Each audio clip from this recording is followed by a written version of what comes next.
So, welcome, Stacey McCaa. How are you? Very good, thank you. And you said my Great. name right. It never happens. Oh, do you get McCaa and all of those delightful derivatives? Yeah, McCaa, always. Yes. So, I want to really welcome you to Ley Lines today. Stacey and I have been friends for 16 years. I worked it out today. 16 years we've known each other Wow. since Stacey was just a little teeny bopper, without any kids, to now having two children and a beautiful husband whom I love all of you dearly. And I'm pretty excited to have you on today. We're sort of going to go, I think we're going to go maybe a little bit all over the place with everything that we have to talk about because there's quite a bit of stuff to speak about.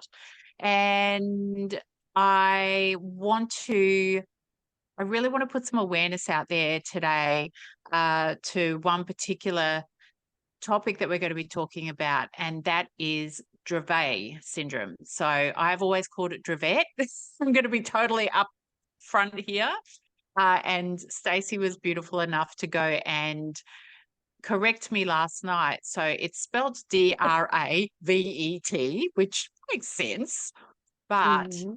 Dravet is actually what it is called. And so we're going to be speaking a lot into that today. But before we do, I just wanted you to quickly introduce yourself to everybody. Oh, I've got things beeping in the background. It's all special here. And who you are, what you want to do in this world, and what you are doing in this world with your beautiful family. Oh, that is a really big question. I've been pondering that a lot lately. Like, who am I? Because I'm not just all these titles. But anyway, I guess I am finding the essence of who I am, and I am just a happy and joyful,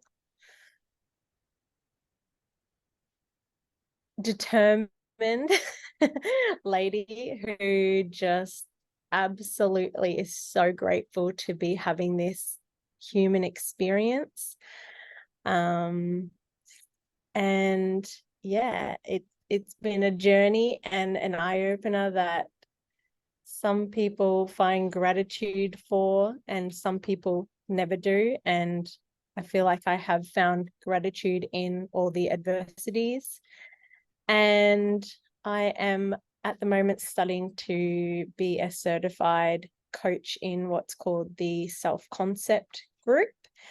And it's a lot about discovering your true values and peeling back all of the beliefs and layers that have accumulated over the years and stripping it back and finding the authentic me and just really living to those values. And I'm noticing that the more that you live to your values, the more you find self-worth and self-happiness. And yeah, I'm just loving the journey and hopefully projecting that to everyone around me. You absolutely are. I look at your posts when I look at you on Instagram, and you exude nothing but happiness, nothing but positivity. And I mean, I know you still have shit days, and which we all do, Yeah. but in most cases, or in all cases, you tend to find the positive in everything. And the course that you're doing is not just like a 5-week course either. It's a big course, isn't it? It's going for 12 months. Is that correct? It's 18 months, and that's Oh, just me transforming all of my values. And then if I want to go on and do like the coaching certificate, that's probably like another 2 years. So it's pretty long. Yeah. mm. I really admire it that you're doing that way because I mean it's so easy for us to find online at the moment. You know, they're saying become a become a coach in 5 weeks, get out there, earn six figures, etc. And I this is my belief, and I will stick with it. I'm going to stick with it. I really feel that we need to go deeper than 5 weeks to go and we're going to be going and looking after people's lives. You are going to be looking after people's lives, making transformative changes in people's lives. So for you to do the work, and this is the way that it works in the healing world too, we have to do the work first before we can go and start healing others. And I'm sure that's why you're looking at it the way you are as well. Yeah, I definitely am. It's like I actually spent so much money when my daughter was diagnosed. That's the person who has Dravet Syndrome in my family. A significant amount of money on my first ever coaching course, only for it to be like 8 weeks of just information. And as great as that was in changing like my mindset, like maybe mindset coaching, it just wasn't enough. Like it's only so far that you can go by like changing your thoughts, whereas you need to really like change on like a subconscious level. And that's why I still sought another program after that. And I was like, I do not have the money for this, but I just love it so much. And I know that for me to make a massive impact in this world, that I need to, like you said, have had the personal transformations and experience them. And yeah, I do think that there's way too much just like become a coach, and I don't want to be like a good enough coach. Like when I joined this program, the lady said to me, I was like, how do I know that like this is the one for me? And she's like, if Oprah came knocking on my door right now, I would be like, come in, I can help you with anything. And when I thought that to myself, I was like, no way. I would be like, no, go find someone better. And I was like, this is not me. Yeah. So And that started that. And I think that's beautiful because you're sitting in integrity, in absolute integrity. By what you're doing, you are being integral to all of your values of not wanting to just show up as an average coach, but you want to be able to be a bit of a life changer. And this is why I have ley lines, because you are, and you personify for me the person who is wanting to do incredible things on this earth, and for humanity, from a really, really deep level. So I want to move on, and because we've only got sort of 30 to 45 minutes to talk today, and we've got a lot to put in there. I want to have a little bit of a talk to you. You have a beautiful family, your wonderful husband, Hayden, and your two beautiful children. And we're talking about money. You've actually had to go and fork a little bit out over time for your family, because you went through an IVF journey, which you actually have on YouTube, and I'll be able to put the handle on for YouTube if people want to have a look, especially people out there that are really struggling to have a family at the moment. Your story was so beautiful, and I'd love you to just have a little bit of a talk into the journey and the joys and the pains and all of those things. Yeah. So I think I had been with my partner then, it was a long time. It was like maybe 10 to 12 years. And I think we were actively trying to get pregnant for about 2 of those years. And I had always skipped my period on the pill. And I had been off the pill though about for 6 years by then, but my periods were all over the place. And I was like, this is not working. I was never one of the people who had like a problem like going straight to IVF. Like I know for a lot of people, they find that it's like, oh no, I really hope I don't have to get to this. But I actually thought like, oh man, I'm going to be in like the best hands possible. Like this will hopefully just speed it up. And yeah, like I can kind of like relax because they're doing all of the work, because I could just tell that it wasn't going to happen naturally. So yeah, we just went full guns blazing at that. I had to have endometriosis surgery before any of that could take place, and I had severe endometriosis. So yeah, that was a bit of an expense. And then the IVF, and it was on my first what do you call it? Like they go and get the eggs. Retrieval. That's the word. I think I think we had like 13 eggs, and then over the days they all kind of don't make it. And by the end of the 5th day, 2 had survived. And so they were like, also come in for like a live transplant with the 2 eggs. They obviously chose my son unknowingly, but chose him first, and immediately we fell pregnant with him. That was amazing. We didn't find out what we were having until the birth, and that was just beautiful because I had known all along it was him. Which I'll rewind a little bit there, because the reason I knew was I went to a psychic before this because I wondered if I would ever have children. Yeah. And she said to me, she's like, I can see 2 children. I'm not saying that's all you're going to have, but there's 2, a boy and a girl. And the boy is holding the girl back and is saying, I need to come first. And so I always knew that it was Nelson in there all along. So when he came out, the first thing I said was, it's been you all along, Nelson. It was just the most beautiful thing. And then when we went back for to have the next embryo implanted, that worked on the first go as well. So I'm guessing that the endometriosis like removal had done its job, and it was just about tracking the days, and they implemented in the right day. So yeah, it all worked out fine. And then we found out we were having a girl, and we had our beautiful Abbie. I guess so. We're still talking about the IVF. So I guess that's kind of the end of the IVF. Yes. Situation. And so, all right. So we now have these 2 beautiful children, and they are growing and beautiful, beautiful kids.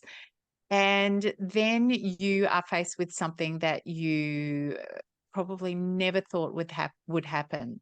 So I just want to explain to all of the listeners out there just a little bit, and Stacey will be able to go and speak a lot deeper into this because I've only been able to use Dr. Google, whereas she is living in this every single day. So Abbie was born, and we'll find out very soon, but was born with a particular syndrome called Dravet, as we've already spoken about.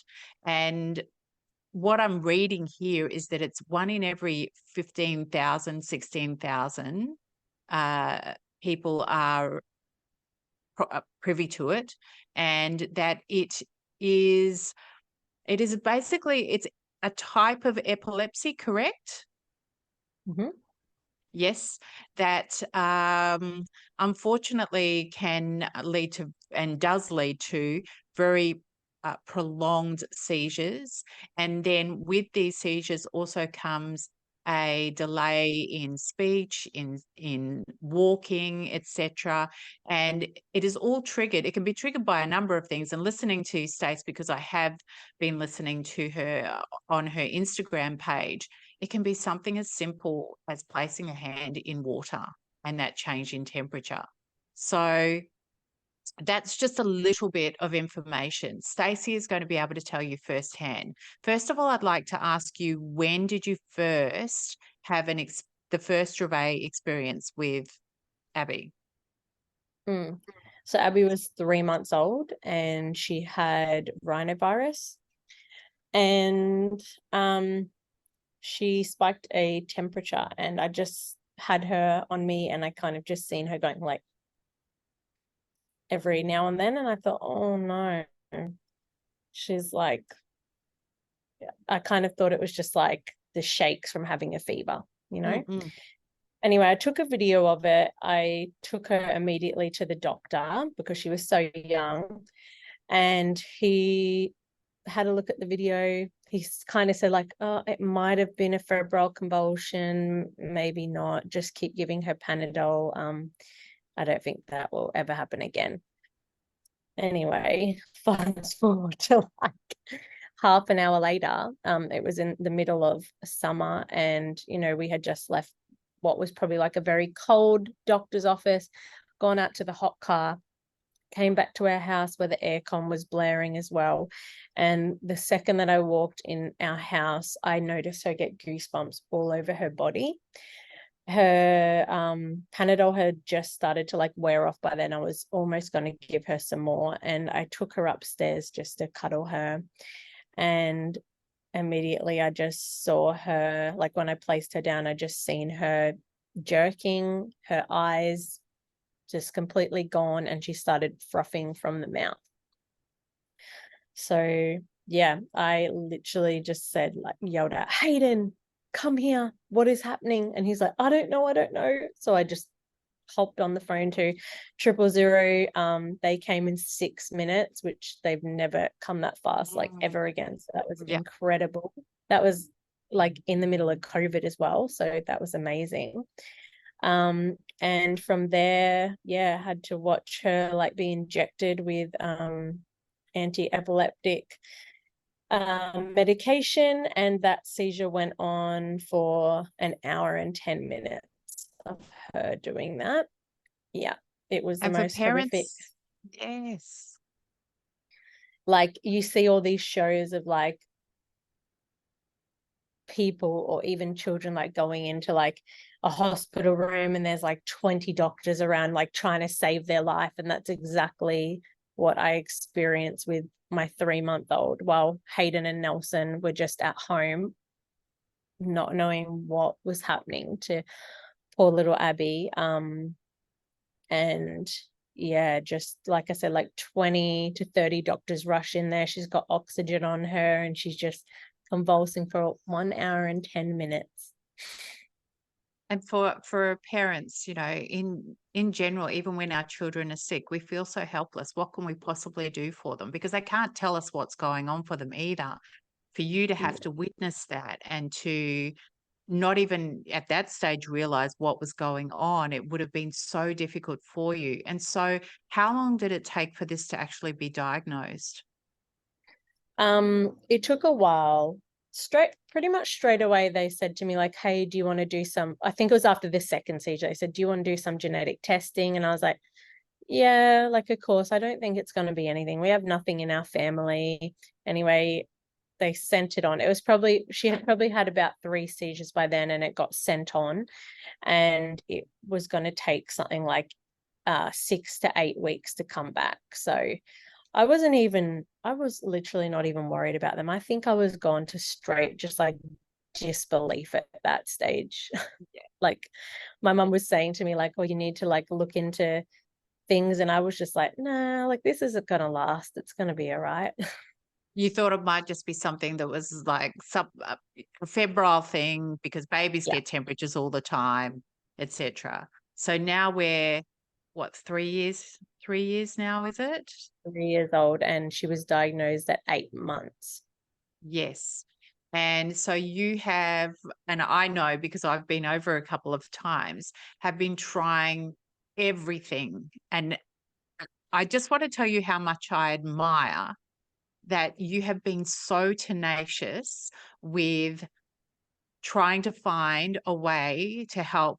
Well, and of course, as every parent would, to help your daughter, but you've definitely gone and lengthened yourself in every direction to try and find a way to be able to help her, Abbie, so that you can have longer spells between her seizures. And I do see sometimes you're like, oh, it's nearly been 7 days, etc. Do you want to talk a little bit about some of the things that you've tried, what you can talk about, and you know, have you noticed that there's been anything in particular that has been better than the other, or are you still at a bit of a loggerheads as to what to do? Because I know you are trying a new drug at the moment. Yeah.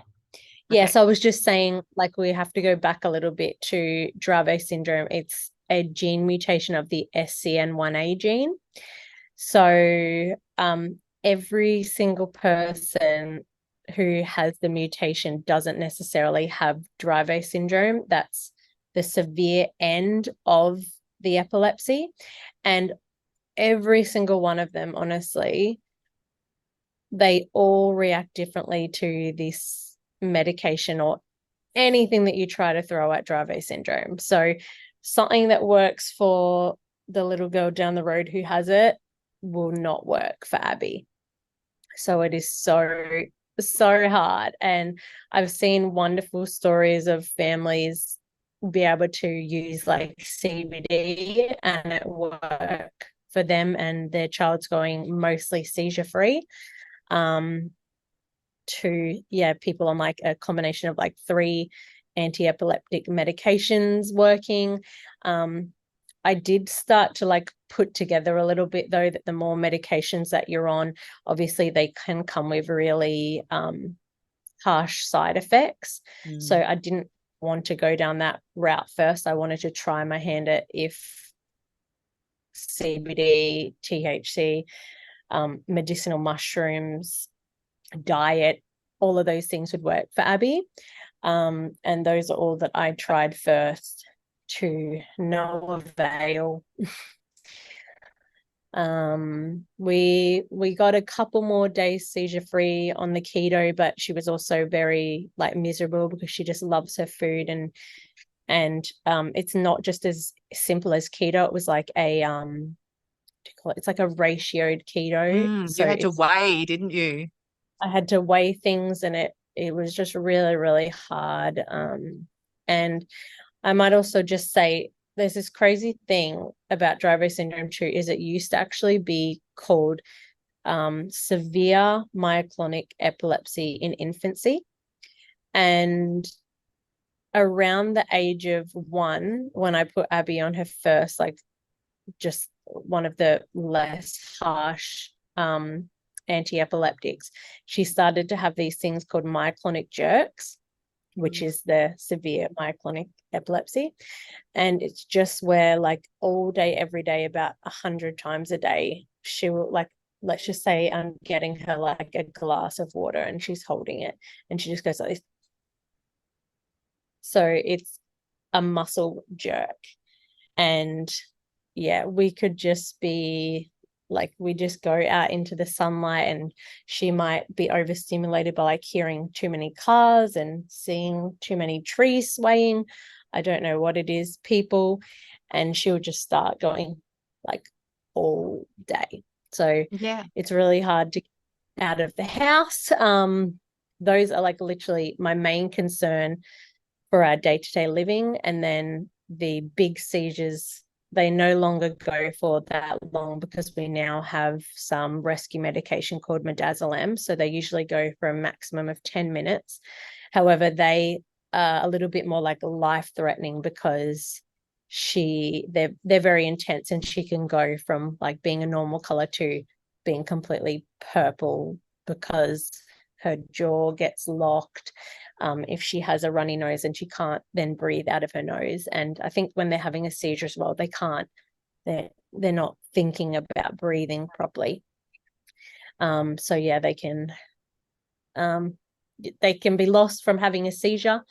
They can also be lost just from having a seizure like in your sleep, and it just completely affecting like your cardiac rhythm, and you instantly pass away from the seizure. Like a lot of people like would think, I think like in movies, when I think how do people pass away from seizures, it's like if they have a fit and then hit their head and pass away from that. But there's just so many ways in which we can lose our beautiful babies, and it actually is like a 1 in 5 won't make it to adulthood, and it's about 20% higher than the average person.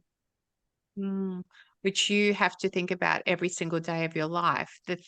I do want to say that I have watched you on Instagram before, and even though this is absolutely devastating for you and your family, you live the most rich and full life with Abbie, and you have made the decision, and I've seen it before, that you are going to live, you are going to enjoy every moment with Abbie. And my prayers are that she will be able to just go on to live an incredible life, and as are yours as well. And I think that you are such a beautiful advocate for Dravet, for speaking and allowing people to be aware of this particular syndrome, because a lot of people most people would not even know that this exists, that everyone will just put it under one umbrella of epilepsy. And so you are very courageous. And it's so interesting. I was saying to you before, I always do an intuitive oil, and I spoke about it beforehand before you came on. And your oil today was brave and is the oil of courage. And to me, I just think you are so courageous. And Abbie is so courageous, your whole family, because you all show so much strength. And, you know, you are always smiling. You are always happy. You are always in a space of love and of positivity. And considering what the last 3 years has brought for you, I just admire that you have shown up no matter what, and you still give people hope and happiness each and every day. So you're doing this as well through a podcast that you are going to be starting very shortly. You already have a number. You want to get 10 in a row, yes? Yeah. So that you can just go and basically schedule them into YouTube, and they'll just go ahead, and then you can go on with life and slowly start to bring in more people. So do we have a name for the podcasters yet? Yeah, it's just Smile with Stace, the podcast. Well, we can't help but smile with you. So what are you wanting to bring to the podcast? Because there's going to be people out there, and I'm saying it now, if there are people out there that are wanting to do podcasts with Stacey, all of her tags are going to be up after this, all of her handles, and you can get in contact with her. And in her time when she's not looking after her busy family, I'm sure that she can go and fit you in. So, yeah, what are you wanting to talk about in there? I really just want to talk about everything that I've learned up until this point, because I've just had so many like epiphanies and transformational moments, and yeah, just I have so much to talk about, honestly, but it will mostly have to do with like coaching and what I'm learning, because I honestly think that the tools and the things that I learn, everyone needs to know, and they're not taught that in like school, or like, you know, my family didn't know this information that we have now. So yeah, it's going to be informational. Well, I'm excited. I'm extremely excited for you to conclude your course, although you're already doing some coaching calls, and this, I'm guessing this is all part of the growth of you becoming a coach, so that by the end you'll be an absolute expert and whiz at it. And and I don't know, I see so many beautiful things for your family, because you are absolute love, Stace, in every moment. And I'm going to get all emotional. I admire you so much. How old are you now? 33. Oh my gosh. Imagine you, by the time you're my age, in your 50s, how much knowledge you are going to have accumulated, even more so than you have now. So much you're going to be able, there is so much you're going to be able to offer this world. And you already do have so much to offer. And you are doing such a beautiful job as a human being, as a mother, as a wife. I just adore you, Stace, and what you are You doing. too, And Sally. I'm always here for you. So I just really want to say to all the listeners here that this caliber of a woman is a woman that we need to have in our life, someone who is doing so much for her beautiful children and is such a beautiful advocate for Dravet syndrome, trying to get the message out there to people so that more people are able to understand what is going on with their children. I'm sure that there's plenty of parents out there that this is happening to at the moment, and they have no idea. Is there any particular place that people can go, or websites or anything that people can go to for more support in the way of Dravet? Look, there is like a Dravet Syndrome Foundation. However, I haven't really linked up with them. I found that the most comfort and community I found was via Facebook. I'm part of the Dravet parent and caregiver group. And as well from there and like hashtags, I just found my community on Instagram as well. And, we can always put up those little emojis and we always are just supporting each other. And it for a lot of people, like, it's hard to know what to say, and I feel like we just know how to support our people just by letting them know that we're here. So yeah, I feel like if they're like vulnerable enough to put that out there, I'm so thankful that we can be there to support them. Absolutely.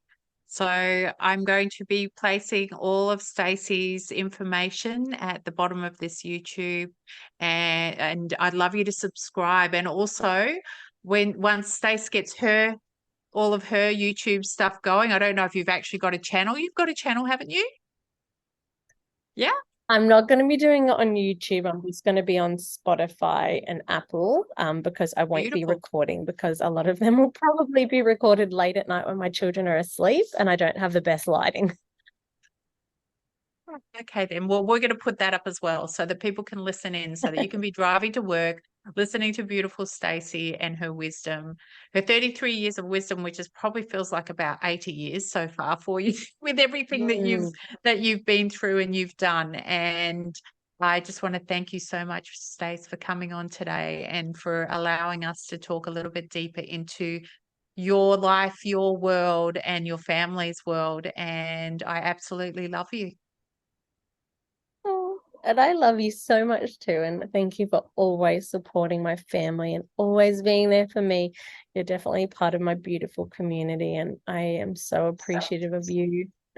Oh. So tune in next week. We'll have another incredible person just like Stace on, who is doing amazing things in this world to go and help humanity.